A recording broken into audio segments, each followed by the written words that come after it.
Hello दोस्तों, good morning. स्वागत है एक बार फिर से आप सभी का एमजेटी एजुकेशन में। साथियों, आज है 5 सितंबर और 5 सितंबर को बहुत ही खास दिन होता है। आज है शिक्षक दिवस। तो आप सभी लोगों को, जो कि आप भी हमारे शिक्षक हो, तो आप सभी लोगों को शिक्षक दिवस की बहुत बहुत शुभकामनाएं।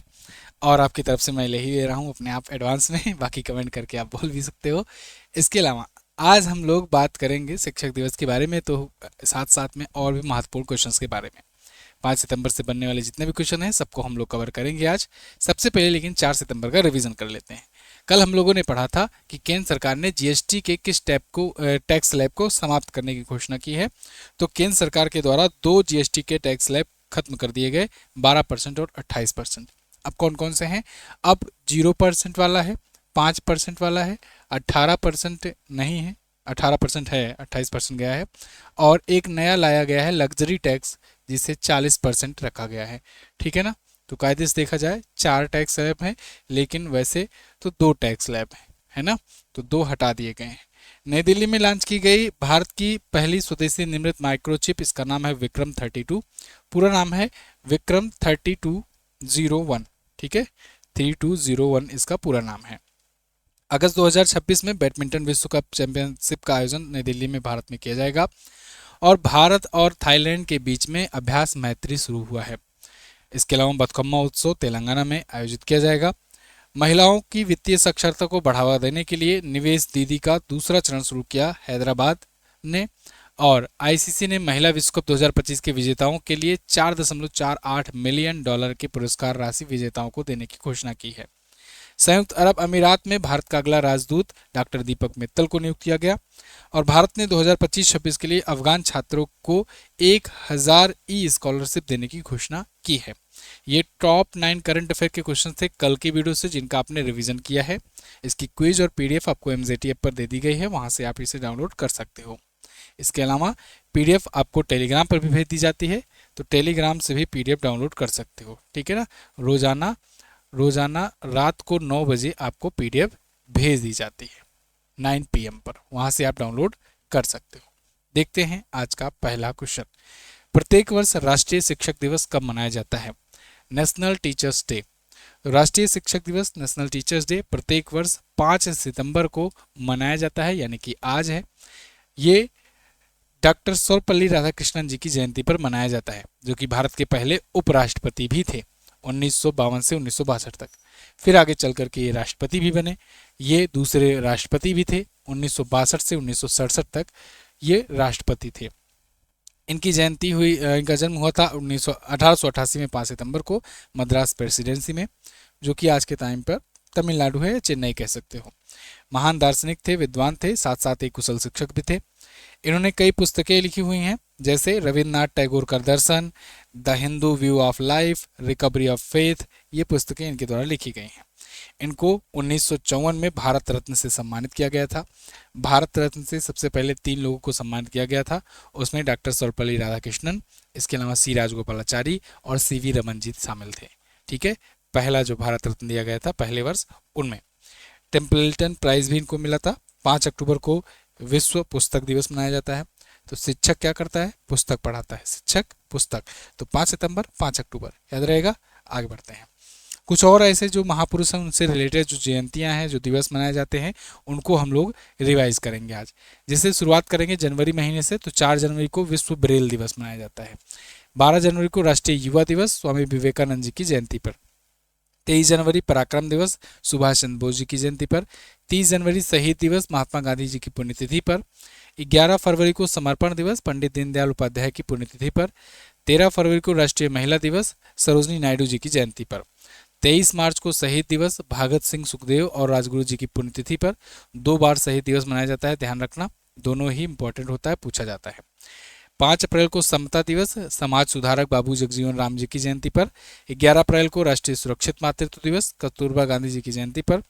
14 अप्रैल को अम्बेडकर जयंती, भीमराव अम्बेडकर जी की जयंती पर। 12 मई को अंतर्राष्ट्रीय नर्स दिवस, फ्लोरेंस नाइटिंगेल जी की जयंती पर। 21 मई राष्ट्रीय आतंकवाद दिवस, और ये आतंकवाद विरोधी दिवस, पूर्व प्रधानमंत्री राजीव गांधी जी की पुण्यतिथि पर। 29 जून को राष्ट्रीय सांख्यिकी दिवस, पीसी महालनोबिस जी की जयंती पर। और 20 अगस्त को सद्भावना दिवस, पूर्व प्रधानमंत्री राजीव गांधी जी की जयंती पर। इसके अलावा 29 अगस्त राष्ट्रीय खेल दिवस, मेजर ध्यानचंद जी की जयंती। 5 सितंबर शिक्षक दिवस बताया मैंने। 15 सितंबर राष्ट्रीय इंजीनियर्स दिवस, मोक्षगुंडकम विश्वेश्वरैया जी की जयंती। 25 सितंबर अंत्योदय दिवस, पंडित दीनदयाल उपाध्याय की जयंती। 2 अक्टूबर अंतर्राष्ट्रीय अहिंसा दिवस, महात्मा गांधी जी की जयंती। 15 अक्टूबर विश्व छात्र दिवस, एपीजे अब्दुल कलाम जी की जयंती। 31 अक्टूबर राष्ट्रीय एकता दिवस, सरदार वल्लभ भाई पटेल जी की जयंती। 11 नवंबर राष्ट्रीय शिक्षा दिवस, और ये मौलाना अबुल कलाम जी की आज़ाद जी की जयंती। 14 नवंबर बाल दिवस, पंडित जवाहरलाल नेहरू जी की जयंती। 6 दिसंबर महापरिनिर्वाण दिवस, भीमराव अम्बेडकर की पुण्यतिथि। 23 दिसंबर राष्ट्रीय किसान दिवस, चौधरी चरण सिंह जी की जयंती। 25 दिसंबर सुशासन दिवस, अटल बिहारी वाजपेयी जी की जयंती। ये काफ़ी लंबा हो गया है ना, ये पेज दे दूंगा, अब से इसको नहीं रिवाइज करवाएंगे। इस पेज को आप रिवाइज कर सकते हो, पीडीएफ में रहेगी, वहीं से रिवीजन कर लेना। बाकी स्टैटिक जीके की ई बुक में भी तो डाल दी गई है, वहाँ से भी आप पढ़ सकते हो। लेकिन आप ये जान लो जितने भी महापुरुष से रिलेटेड दिवस हैं सब इसमें कवर है। ठीक, वीडियो में आगे बढ़ूँ इससे पहले एक ज़रूरी बात, टीचर्स डे पर टेक्स्ट बुक भी आपको एक सुनहरा ऑफर दे रहा है, एक बार फिर से मौका दे रहा है, क्योंकि सीजीएल की एग्ज़ाम डेट भी आउट हो चुकी है, आप जानते हो। तो 307 रुपये में आप टेक्स्ट बुक पास प्रो आज और कल के लिए ले सकते हो, यानी 5 सितंबर और 6 सितंबर को text book pass pro max 395 में प्राप्त कर सकते हो। ये आपको तभी मिलेगा जब आप एमजेटी कूपन कोड लगाओगे। एसएससी के लेटेस्ट एग्जाम पैटर्न पर आधारित यहाँ पर मॉक टेस्ट प्रोवाइड कर दिए गए हैं।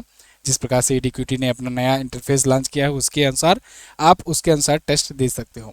डिटेल एक्सप्लेनेशंस होंगे और आपको प्रीवियस ईयर के मॉक टेस्ट भी मिल जाएंगे। तो टेक्स्ट बुक पास प्रो अभी बाय कीजिए, अगर आपने नहीं लिया है, चूक गए हो, तो आपके पास मौका है, फटाफट से इसको जाकर अवेल कीजिए। लिंक डिस्क्रिप्शन में आपको दिया जाएगा और पिन कमेंट में भी है, आप वहाँ से जाकर ले सकते हैं। ध्यान रहे जब आप कूपन कोड यूज़ करोगे तभी आपको ये डिस्काउंट मिलेगा। आगे बढ़ते हैं। भारत और किस देश के बीच पेरिस समझौते के अनुच्छेद 6.2 के अंतर्गत एक संयुक्त ऋण तंत्र समझौते पर हस्ताक्षर हुआ? तो भारत और जापान के बीच में पेरिस समझौते के तहत, पेरिस समझौते के अनुच्छेद 6.2 के तहत एक संयुक्त ऋण तंत्र समझौते पर हस्ताक्षर हुआ है। अभी रिसेंटली आप जानते हो जापान के विजिट पर पीएम गए थे, उसके बाद वो चाइना गए थे। ठीक है, तो भारत और जापान के बीच ये समझौता हुआ है। पेरिस समझौता लेकिन चर्चे में आ रहा है, पेरिस समझौते का अनुच्छेद है। पेरिस समझौता कब हुआ था? आप जानते हो पेरिस जलवायु समझौता, पेरिस जलवायु समझौता जो है, जलवायु समझौता जो है ये कब हुआ था? कई बार इसको मैं बता चुका हूँ, बहुत इंपॉर्टेंट है ये। 2015 में हुआ था, कॉप 21 के दौरान, कॉप 21 के दौरान। बहुत बहुत इंपॉर्टेंट है, क्योंकि इस पेरिस जलवायु समझौते या कहें कॉप 21 ले लें, तो कॉप 21 के दौरान बहुत सारी चीज़ें नई निकल करके आई थी। जैसे इसी सम्मेलन में आईएसए का, इंटरनेशनल सोलर अलायंस का गठन किया गया था, जिसकी अध्यक्षता भारत और फ्रांस संयुक्त रूप से करता है। हेडक्वार्टर भारत में है, गुरुग्राम में इसका। इसके अलावा इसी में ये डिसाइड किया गया कि ग्लोबल टेम्परेचर जो है वो 1.5 डिग्री सेल्सियस के आसपास में रखा जाएगा। ये क्वेश्चन पूछा गया है और बार बार पूछा जाएगा। इसके अलावा ये भी टारगेट रखा गया कि 2050 तक 2 डिग्री सेल्सियस के नीचे रखेंगे तापमान को, 1.5 डिग्री सेल्सियस पर बनाकर रखेंगे इसके आसपास में, लेकिन 2050 तक 2 डिग्री सेल्सियस के नीचे ही रखेंगे ग्लोबल टेम्परेचर को। तो इसके लिए क्या करेंगे? इसके लिए carbon credit, carbon global warming को रोकना, इन सब चीज़ों पर काम किया जाएगा। तो इसी का अनुच्छेद 6.2 जो है वो है कार्बन क्रेडिट को लेकर के, जिसके तहत एक संयुक्त ऋण तंत्र के समझौते की बात की गई है और उसी पर भारत और जापान साथ आए हैं। ठीक है, पेरिस जलवायु समझौते से एक और बात याद रखना, अमेरिका ये जब भी ट्रंप आते हैं तो पेरिस जलवायु समझौते से खुद को अलग कर लेते हैं। इनका कहना होता है ड्रिल बेबी ड्रिल, मतलब कि जितना ज़्यादा से ज़्यादा हो सके उतना ड्रिल करो, तेल निकालो। क्योंकि पेरिस जलवायु समझौता ये एम्फेसाइज करता है कि ईवी को, इलेक्ट्रिक व्हीकल्स को बढ़ावा दिया जाए, सोलर एनर्जी को बढ़ावा दिया जाए, इन सब चीज़ों को, और जो क्रूड ऑयल है इन सब का प्रोडक्शन धीरे धीरे कम किया जाए। लेकिन अमेरिका का कहना है ड्रिल बेबी ड्रिल। ठीक है, खैर इस पर आते हैं। ये समझौता द्विपक्षीय कार्बन क्रेडिट व्यापार, तकनीकी हस्तांतरण और जलवायु वित्त के सक्षम को बनाता है। मतलब ये जो ऋण होगा, ये संयुक्त ऋण समझौता होगा, इसके तहत ये होगा कि 6 ट्रिलियन रुपए का द्विपक्षीय समझौता है। इसमें कृत्रिम बुद्धिमत्ता यानी एआई पर, इसके अलावा रक्षा और सेमीकंडक्टर, इन सब पर खर्च किए जाएंगे इतने पैसे। ठीक है, जापान की राजधानी टोक्यो होती है, येन मुद्रा होती है, शिगेरू इशिबा यहाँ के प्रधानमंत्री होते हैं। अगला, हाल ही में जारी 10वीं NIRF रैंकिंग में कौन सा संस्थान शीर्ष पर है? तो नेशनल इंस्टीट्यूट रैंकिंग फ्रेमवर्क के द्वारा इस बार भी जारी किया गया रैंकिंग संस्थानों की, और इस बार भी IIT मद्रास टॉप पर रहा। IIT मद्रास लगातार 7वें वर्ष टॉप पर रहा है, 7th इन ए रो। तो 7वें वर्ष लगातार ये टॉप पर रहा है ओवरऑल कैटेगरी में। इसमें अलग अलग कई कैटेगरियों में रैंकिंग जारी की जाती है। होता क्या था कि जो एक QS वर्ल्ड यूनिवर्सिटी रैंकिंग आती है तो उसमें भारत की यूनिवर्सिटियों को बहुत नीचे दिखाया जाता है, कभी कभी तो 200-300 के पार दिखाया जाता है। तो ऐसे में भारत के स्टूडेंट्स या भारत के जो अमीर लोग हैं जो अच्छी यूनिवर्सिटी में अपने बच्चों को पढ़ाना चाहते हैं, वो घबराते हैं, यार भारत में तो कोई यूनिवर्सिटी ही नहीं है अच्छी, QS यूनिवर्सिटी रैंकिंग में आता ही नहीं है, तो हम लोग विदेशों में भेजें। तो वो अपने बच्चों को विदेशों में पढ़ने के लिए भेज देते हैं। तो इसको देखते हुए भारत सरकार ने क्या किया, इन्होंने कहा कोई दिक्कत नहीं, दुनिया की रैंकिंग में अपना नहीं आता यूनिवर्सिटी, कोई बात नहीं, हम अपनी रैंकिंग खुद जारी करेंगे। तो ये राष्ट्र लेवल का यानी कि अपने देश के अंतर्गत के जितने भी इंस्टीट्यूट हैं उनकी रैंकिंग करता है। अब इस रैंकिंग में जिनको देश में पढ़ना, भाई जिनको विदेश जाना है वो तो जाएगा ही, है ना, जिनको पड़ोसी को देख करके विदेश में भेजना है अपने बच्चे को जलाने के लिए, तो वो तो भेजेंगे। लेकिन जो देश में पढ़ाना चाहते हैं वो कैसे पता करें कौन सी यूनिवर्सिटी अच्छी है, या फिर जो यूनिवर्सिटीज़ हों वो आपस में कम्पिटिट कैसे करें कि कब और रैंकिंग पर जाना है और ऊपर जाना है, ठीक है। तो इसमें एक नेशनल इंस्टीट्यूट रैंकिंग फ्रेमवर्क जारी किया जाता है शिक्षा मंत्रालय के द्वारा हर साल। इस साल है 10वां संस्करण इसका, लेकिन पिछले 7 साल से लगातार IIT मद्रास टॉप पर बना हुआ है। इसमें यूनिवर्सिटीज़ में देखा जाए तो यूनिवर्सिटीज़ में IISc बेंगलुरु है, मैंने आपको बताया ना, ओवरऑल सभी रैंकिंग में ये टॉप पर है। और अगर यूनिवर्सिटीज़ में, फिर उसके बाद फिर मैनेजमेंट में, फिर उसके बाद वास्तुकला में, फिर सर्वश्रेष्ठ राज्य सार्वजनिक विश्वविद्यालय में, अलग अलग कैटेगरी में अलग अलग है। तो मैनेजमेंट में IIM Indian institute of management Ahmedabad ये हमेशा टॉप पर रहता है, ठीक है। वास्तुकला और योजना में IIT रुड़की, और सर्वश्रेष्ठ राज्य सार्वजनिक में जादवपुर विश्वविद्यालय। 17 कैटेगरी इसमें शामिल थी। अगला देखते हैं, भारत EFTA व्यापार समझौता कब से प्रभावी होगा? भारत EFTA व्यापार समझौता बहुत इंपॉर्टेंट है, बहुत ज़्यादा इंपॉर्टेंट है। इस टाइम पर बिजी चल रहा हूँ, नहीं तो इस पर मैं वीडियो लाता आपके लिए। भारत EFTA व्यापार समझौता ये 1 अक्टूबर 2025 से लागू हो जाएगा, प्रभावी हो जाएगा। ऐसे समय में जब डोनाल्ड ट्रंप भारत में 50% टैरिफ लगा चुके हैं भारत के सामानों पर, तो ऐसे में ये EFTA समझौता बहुत अहम रोल अदा करता है। देखो मैंने आपको बताया था ना कि भारत अमेरिका के टैरिफ के खिलाफ कहा कि हम ठीक है, तुम चाहे जितना लगाना हो लगा दो, हम झुकेंगे नहीं। जब झुकोगे नहीं तो फिर हम क्या करेंगे, हम और मार्केट की तलाश करेंगे, बाकी देशों की तलाश करेंगे और अपने यहाँ खपत बढ़ाएंगे। अब देखो इसको लेकर के सरकार ने 2 बड़े फैसले लिए हैं। एक तो पहला बड़ा फैसला ये लिया गया है कि अभी कल ही, आपको पता होगा मैंने बताया कल की वीडियो में, कि GST के 2 टैक्स स्लैब हटा दिए गए हैं। एक बड़ा मूव है। इससे क्या होगा, इससे देश के अंदर कंजप्शन और तेज़ी से बढ़ेगी, हम लोग और ज़्यादा चीज़ों को उपभोग करेंगे, हमारे यहाँ के विक्रेता और चीज़ों को बनाएंगे, प्रोड्यूस करेंगे और बेचेंगे। दूसरा चीज़ ये किया गया कि 12 लाख तक की इनकम पर इनकम टैक्स फ्री कर दिया गया। तो जब 12 लाख तक की इनकम पर इनकम टैक्स फ्री रहेगा तो लोग ज़्यादा से ज़्यादा टैक्स पे करेंगे। साथ ही साथ में जो एक बड़ी कैटेगरी है जो मिडिल क्लास की, वो इससे टैक्स के बाहर आ जाएगी दायरे में, है ना। होता क्या था कि जब सब 5 लाख 6 लाख से होने लगते थे, लोग धोखाधड़ी करते थे, छुपाते थे, इधर उधर करते थे। अब क्या होगा कि जो 12 लाख से ज़्यादा ऊपर कमा रहे होते हैं वैसे ही दिख जाएगा कि ये कमाते हैं उतना, है ना, तो वो पे करेंगे। बाकी बहुत बड़ा जो होगा क्षेत्र, वो टैक्स नहीं उसे पे करना पड़ेगा। जब टैक्स नहीं पे करना पड़ेगा तो वो भी खर्च करेगा, तो यानी इससे और कंजप्शन बढ़ा, ठीक है। तो GST कम होने से और इन दोनों से कंजप्शन बढ़ा। तीसरा चीज़ ये किया जा रहा है कि हम लोग FTA पर समझौता कर रहे हैं बहुत सारे देशों से, फ्री ट्रेड एग्रीमेंट कर रहे हैं। फ्री ट्रेड एग्रीमेंट के तर्ज पर आपने देखा कि अभी ब्रिटेन से हम लोगों ने फ्री ट्रेड एग्रीमेंट किया था कुछ दिन पहले। हालांकि वो 1 अप्रैल 2026 से प्रभावी होगा, यानी कि अगले फाइनेंशियल ईयर से लागू होगा, लेकिन समझौता हो गया है, कई सालों की मेहनत के बाद वो फाइनल हो गया है। इसके अलावा ये जो EFTA है ना, ये भी वैसा ही है कुछ। इसके अलावा और भी देशों से हम लोग लगे हुए हैं, मालदीव वगैरह, UAE वगैरह, इन सब देशों से कि आओ FTA करो। FTA होगा, फ्री ट्रेड एग्रीमेंट होगा, यानी कि यहाँ पर टैरिफ घट जाएगा या ना के बराबर हो जाएगा। यहाँ पर जब हमारा सामान बिकने जाएगा तो फिर टैरिफ नहीं लगेगा। जब टैरिफ नहीं लगेगा तो फिर क्या होगा, अगेन यहाँ पर ज़्यादा सप्लाई बढ़ेगी, भारत के जो एक्सपोर्टर्स हैं वो ज़्यादा माल बेचेंगे।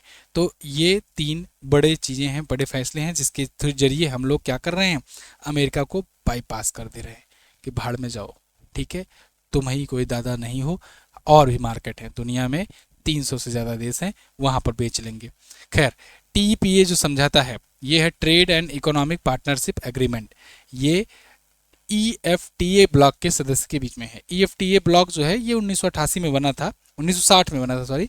तो 1960 में स्टॉकहोम कन्वेंशन के तहत बनाया गया था। यूरोप के कुछ देश आए थे, वो मिलकर के एक संगठन बनाए थे। अब EFTA ब्लॉक के आइसलैंड, लिंक्टेनस्टाइन, नॉर्वे और स्विट्जरलैंड, ये 4 देश हैं। इन 4 देशों के बीच में भारत के साथ हो गया है EFTA, ठीक है, या कहें TPA समझौता हुआ है, trade and economic partnership agreement हुआ है। अब ये प्रभावी होगा 1 अक्टूबर से। तो इसके तहत क्या होगा कि 15 वर्षों में $100 बिलियन US का निवेश किया जाएगा। ये समझौता न केवल बड़े आर्थिक लाभों का वादा करता है, बल्कि भारत के व्यापार इतिहास में पहली बार कानूनी रूप से बाध्यकारी सतत विकास प्रावधान, जैसे पर्यावरण में, श्रम में, मानवाधिकार में, इन सब पे जुड़े में भी शामिल होगा। ठीक है, तो ये भी एक बड़ा मूव होने वाला है। अब आ जाते हैं इन 4 देशों के बीच में, जान लेते हैं कौन कौन से, आइसलैंड, लिंक्टेनस्टाइन और नॉर्वे और स्विट्जरलैंड कहाँ कहाँ पर है। तो अगर आप यूरोप का मैप देखोगे तो यूरोप के मैप में आपको ये इटली दिख जाएगा, है ना, इटली दिख जाएगा, जॉर्जिया मेलोनी का इटली। इटली के ऊपर एक छोटा सा देश दिखेगा आपको, ऐसा देश जिसने आज तक के इतिहास में कभी कोई युद्ध नहीं लड़ा और ना ही कोई अभी तक कभी इस पर कब्जा कर पाया, ये है स्विट्जरलैंड। स्विट्जरलैंड के जस्ट छोटा सा बगल में एक देश है, आपको मैप में दिखेगा भी नहीं, इसी के बगल सटा हुआ है। मतलब आप समझो जैसे कि जैसे भारत में कोई एक डिस्ट्रिक्ट ले लो, कोई एक जिला लेवल का, बस इतना ही बड़ा है। तो वही है लिंक्टेनस्टाइन, वो हुआ, और स्विट्जरलैंड हुआ। ठीक है, तो ये स्विट्जरलैंड, इसके अलावा ये रहा आइसलैंड, बड़ा सा है आइसलैंड, ठीक है। इसके अलावा ये रहा एक देश नॉर्वे। नॉर्वे की राजधानी ओस्लो है और नॉर्वे की संसद के द्वारा ही दिया जाता है नोबेल पीस प्राइज, ठीक है, जिसके चक्कर में कौन लगे हुए हैं, ट्रम्प साहब। अब भारत इसी से समझौता कर ले रहा है। खैर देखना होगा, अब तो अक्टूबर भी आने वाला है और अक्टूबर में ही अनाउंस होता है नोबेल पीस प्राइज। आपको क्या लगता है, मिलेगा ट्रम्प को? सितंबर 2025 में किस राज्य ने आक्रामक सेना स्पेक्टिबिलिस के उन्मूलन में पहला स्थान प्राप्त किया? तो दोस्तों, केरल सरकार जो है ये आक्रामक सेना स्पेक्टिबिलिस, ये सेना है एक्चुअली में, ये सेना है। तो सेना स्पेक्टिबिलिस के इस उन्मूलन में पहला स्थान प्राप्त किया है। किसने? केरल ने। सेना स्पेक्टिबिलिस क्या है? एक प्रकार का ये खरपतवार है, जो आपको इमेज में दिख रहा है ना, इसी प्रकार का होता है। ये खरपतवार बड़ा खतरनाक होता है। कहा जाता है कि 1960 के दशक में जब अमेरिका से हम लोग कुछ अनाज खरीद रहे थे, तो एक तो वो लोग जानवरों को खिलाने वाला चावल गेहूँ भेजा करते थे, लेकिन साथ ही साथ में ना वो लोग बहुत सारे ऐसे खरपतवार वाले भी उसमें बीज डाल दिए थे, जिसके बाद यहाँ पर बहुत तेज़ी से खरपतवार भी फैले थे, है ना। तो वो क्या करते हैं, वो आपकी फसल को तो बर्बाद करते करते हैं, ज़मीन को भी, ज़मीन की उर्वरकता को भी खराब कर देते हैं। तो आ जाता है कभी कभी। तो ऐसे ही यहाँ पर केरल ने अभी जो आक्रामक सेना स्पेक्टिबिलिस है, इसको उन्मूलन करने में पहला स्थान प्राप्त कर लिया है भारत के सभी राज्यों में। ठीक है, केरल के वायनाड में 383 एकड़ ज़मीन से इसको साफ कर दिया गया है पूरी तरीके से। ये 1980 के दशक में लाई गई प्रजाति थी, अब पश्चिमी घाटों में आक्रामक हो गई है, बहुत तेज़ी से बढ़ रही है। शुरुआत में देखिए, ये घने जंगल, मिट्टी, इन सबको नुकसान पहुंचाते हैं, देसी पौधों का दम घोट देते हैं, वन जीवों के भोजन को भी सीमित कर देते हैं। दक्षिण अमेरिकी का मूल निवासी माना जाता है। कभी पीले फूलों के लिए लाया गया था, बताया गया था कि ये पीले फूल हैं, और आने के बाद ऐसा फैला कि वायरस से कम नहीं। ठीक है, तो ये सब साजिशें रची गई, लेकिन उसके बाद भी भारत जो है तेज़ी से आगे बढ़ा, और भारत कृषि प्रधान क्योंकि शुरू से ही रहा है, तो अभी भी है। आंध्र प्रदेश, गोवा, महाराष्ट्र, इनका फैलाव काफ़ी ज़्यादा है। अगला, लेकिन जैसे जैसे अपने साइंटिस्ट इवॉल्व हो रहे हैं, वो इन सब चीज़ों को भी तोड़ ढूंढ रहे हैं।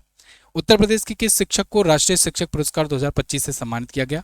तो उत्तर प्रदेश के शिक्षक मधुरिमा तिवारी और रामलाल सिंह यादव, इन दोनों को, ए और बी दोनों को राष्ट्रीय शिक्षक पुरस्कार से सम्मानित किया गया है। अब शिक्षक पुरस्कार मैंने आपको वादा किया था, बताऊंगा कि 5 सितंबर को जितने भी शिक्षक दिए गए उनकी लिस्ट दिखाऊंगा आपको, ठीक है, जिनके पुरस्कार दिए जाएंगे। क्योंकि 5 सितंबर को राष्ट्रीय शिक्षक पुरस्कार दिया जाता है, ये राष्ट्रपति जी के द्वारा दिया जाता है शिक्षक दिवस के अवसर पर। तो टोटल 45 शिक्षकों को इस बार सम्मानित किया गया है। 45 शिक्षक जो हैं, इनमें से 21 शिक्षक जो हैं महिला हैं, 21 महिला शिक्षक हैं। ठीक है, ये भी याद रखना, 21 महिला शिक्षिका हैं, बाकी के पुरुष शिक्षक हैं। तो इस बार 35 ये दिया तो गया है। चलिए, पुरुष 24 हैं, महिला 21 हैं। और लिस्ट मैं आपको यहाँ पर शो करा दे रहा हूँ, ये मैं पीडीएफ दूंगा और उस पीडीएफ से आप लोग रीड कर लेना। ठीक है, अपने राज्य के अनुसार, जैसे आप किसी स्टेट स्पेशल एग्जाम देने जा रहे हो तो आपके राज्य से कितने दिए गए हैं वो देख लेना। उत्तर प्रदेश से 2 दिए गए हैं। ठीक है, तो ये लिस्ट पूरा 45 पढ़ना यहाँ पर जरूरी है नहीं, फालतू में आप बोर होंगे। इसके लिए मैं आपको पीडीएफ दूंगा टेलीग्राम पर, वहाँ से आप पीडीएफ पढ़ लेना। ठीक है, टेलीग्राम पर पूरी लिस्ट है यहाँ पर। अगला, 15 से 17 सितंबर 2025 तक कहाँ पर 18वें विश्व कांग्रेस का आयोजन किया जाएगा? तो 15 से 17 सितंबर तक विश्व कांग्रेस होगा। ये आयोजन होगा इस बार यूएई में, संयुक्त अरब अमीरात के शारजाह में होने वाला है। शारजाह में वर्ल्ड कांग्रेस। ठीक है, 15 से 17 सितंबर को। एडवांस में मैं आपको बता दिया करता हूँ, जैसे आपका सेमिकॉन इंडिया बताया था, ऐसे ही अब देखो ये होगा, ये 15 से 17 सितंबर के बीच होगा। 70 से ज़्यादा देश के प्रतिनिधि इसमें शामिल होंगे, भारत भी शामिल होगा। समावेशी शिक्षा, स्वास्थ्य, कानूनी अधिकार, रोजगार, इन सबको लेकर चर्चा चलेगी। अगला, भारत सरकार ने खनिज पुनर्चक्रण के लिए कितने रुपए की योजना को मंजूरी दी है? तो भारत सरकार ने खनिज पुनर्चक्रण के लिए 1500 करोड़ रुपए की मंजूरी दी है। ये भी इंपॉर्टेंट क्वेश्चन है। खनिज पुनर्चक्रण क्या है? खनिज पुनर्चक्रण को इंग्लिश में बताऊं तो बड़े आराम से आप समझ जाएंगे, रेयर अर्थ मिनरल। मैंने आपको बताया था ना, ये आजकल अगली लड़ाई जो होने वाली है वो सेमीकंडक्टर की है, और सेमीकंडक्टर और इलेक्ट्रॉनिक्स क्षेत्र में, चिप क्षेत्र में वो देश वही आगे बढ़ पाएगा जिसके पास rare of the rare earth material होंगे। ऐसे दुर्लभ अर्थ मटेरियल, मिनरल्स जिनका उत्पादन करके, जिनका यूज करके वो सेमीकंडक्टर को और ज़्यादा एफिशिएंट बना सकते हैं। तो भारत अब तक क्या करता है कि 95% से ज़्यादा इम्पोर्ट ही करता है। अमेरिका तो लगा ही दिया है टैरिफ। चाइना जो है उसने वादा किया है, चाइना से इसी बात पे समझौता शुरू हुआ कि वो रेयर अर्थ मिनरल देगा भारत को। इसके बाद भारत ने ये भी कहा कि अब आगे आने वाले समय को देखते हुए, दौड़ते हुए देखना ये होगा कि भाई अब भारत में कहाँ कहाँ पर हैं रेयर अर्थ मिनरल, क्योंकि दूसरे देश पर डिपेंडेंसी ज़्यादा ठीक है नहीं। और इसलिए भारत अब एक नई योजना लाया है, 1500 करोड़ की योजना है जो खनिज पुनर्चक्रण करेगी। मतलब वो खनिज दोबारा से खनन करेगी और ढूंढेगी, एक्सप्लोर करेगी कहाँ कहाँ पर रेयर अर्थ मिनरल या लिथियम या कोबाल्ट, ये सब कहाँ कहाँ पर तत्व हैं। ठीक है, तो 1500 करोड़ रुपए की योजना है ये 6 वर्षों के लिए है, 2025-26 से लेकर 2030-31 तक रहेगी। अगला, किस राज्य ने पर्यटन को बढ़ावा देने के लिए शरद ऋतु कैलेंडर 2025 लॉन्च किया? शरद ऋतु कैलेंडर 2025, तो इसको अभी लॉन्च किया है मेघालय सरकार ने। ये मेघालय में पर्यटन को बढ़ावा देने के लिए लॉन्च किया गया है। ठीक है, जब से ये वाला एक केस हुआ है, कौन सा था वो जो जा करके धक्का दे दी थी, राजा वाला करके था ना कोई, तो जब से राजा वाला कांड हुआ है तब से मेघालय का टूरिज्म ही कम हो गया है ना। लेकिन मेघालय ने क्या किया है अपने टूरिज्म को बढ़ावा देने के लिए कि भाई यहाँ पर सब सेफ है, सिक्योर है, कोई दिक्कत नहीं है, सब लोग नहीं पहाड़ से ढकेलते हैं। तो इसके लिए इन्होंने शरद ऋतु कैलेंडर 2025 लॉन्च किया है। इसका उद्देश्य है कि राज्य की सांस्कृतिक समृद्धि को प्रदर्शित करना और स्थानीय आजीविकाओं को और मजबूती देना। ठीक है, चलिए अगला, मेघालय आप देखोगे तो यहाँ पर है मेघालय, है ना, राजधानी इसकी शिलांग होती है मेघालय की, और मेघालय अपना बॉर्डर असम से शेयर करता है और नीचे बांग्लादेश से शेयर करता है। Conrad Sangma National People's Party से यहाँ के सीएम हैं। इसके अलावा गवर्नर है CH विजय शंकर। यहाँ पर उमियम झील है, नोकरोक नेशनल पार्क है, सिजू पक्षी अभ्यारण्य है, बलपक्रम राष्ट्रीय उद्यान है। बलपक्रम पूछा जाता है। 12 जिले हैं, 60 विधानसभा में सीटें हैं, 2 लोकसभा में, 1 राज्यसभा में यहाँ से सीट जाती है। चेरापूंजी, शिलांग ये सब यहीं पर है। मानिसराम जहाँ पर दुनिया में सबसे ज़्यादा बारिश होती है यहीं पर है। अगला, सितंबर 2025 में बिहार राज्य आजीविका निधि साख सहकारी संगठन लिमिटेड, इसका शुभारंभ किसने किया है? तो इसका शुभारंभ किया है PM मोदी ने। बिहार राज्य जीविका निधि साख सहकारी संघ लिमिटेड, तो बिहार में इसका उद्घाटन किया गया है। बिहार में महिलाओं को इजी लोन प्रोवाइड करने के लिए, हैसल फ्री लोन प्रोवाइड करने के लिए शुरू किया गया है। ठीक है, तो 105 करोड़ स्थानांतरित भी किए गए हैं शुरुआत में। 20 लाख से अधिक ग्रामीण महिलाएं इसकी लाभार्थी बनाने का टारगेट रखा गया है। तो इसके तहत महिलाओं को, ग्रामीण महिलाओं को सस्ती, डिजिटल रूप से सक्षम और ऋण सुविधा उपलब्ध कराने की दिशा में एक कदम है। तो ये थे साथियों आज के दिन के टॉप 10 करंट अफेयर क्वेश्चन। अगस्त मंथ की बुक आ गई है, आप जाकर एमजेटी ऐप से ले सकते हो या फिर आप व्हाट्सएप से भी ले सकते हो। चलिए लास्ट डे के क्वेश्चन भी देख लेते हैं, फिर वीडियो को समाप्त करते हैं। एनसीईआरटी की स्थापना मैंने पूछा था आपसे 1961 में हुई थी, और भोरताल नृत्य ये असम से संबंधित है। आज आपको क्या बताना है, जीएसटी का नया स्लैब कब से लागू किया जाएगा। जो नए टैक्स स्लैब है जिसे जीएसटी 2.0 कहा जा रहा है, ये कब से लागू होगा। कितने वर्ष के बाद भारत विश्व बैडमिंटन चैंपियनशिप 2026 की मेजबानी करेगा। तो भारत जो है विश्व बैडमिंटन चैंपियनशिप की मेजबानी कब से करेगा, आपको भी बताना है। थैंक यू सो मच यहाँ तक वीडियो देखने के लिए। पसंद आए लाइक शेयर करो, चैनल को सब्सक्राइब करो। मिलते हैं अगली वीडियो में, तब तक के लिए नमस्कार, जय हिंद, वंदे मातरम।